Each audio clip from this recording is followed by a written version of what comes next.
আজকে তার দিন বলি কি করে, যাকে ছাড়া আমার প্রত্যেকটি দিনের প্রত্যেক মুহূর্ত অচল, যার কাছে আমাদের জন্য 24 ঘন্টা সময় থাকে, তাকে শুধুমাত্র একটা দিন স্পেশাল ফিল করিয়ে কি মন ভরে?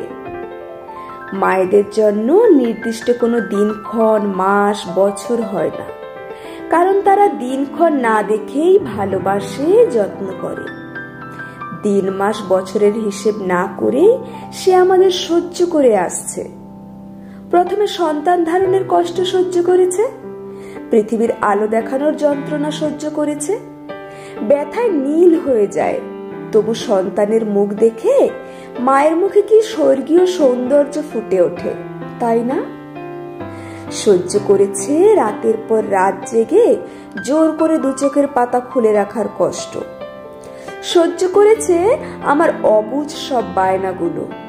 সুন্দর চেহারা নষ্ট হয়ে গেছে, সবগুলো চাপা পড়ে গেছে, বিশ্রাম শব্দটা হারিয়ে গেছে, তবুও সন্তানকে ঘিরে জগৎ তৈরি করেছে।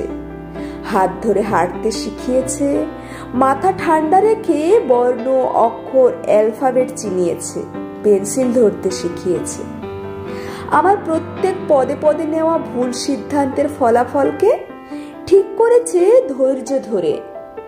ভুল বুঝে আমার বলা যত খারাপ কথা, খারাপ ব্যবহার ক্ষমা করে দিয়েছে সেই স্পেশাল হাসিটা দিয়ে।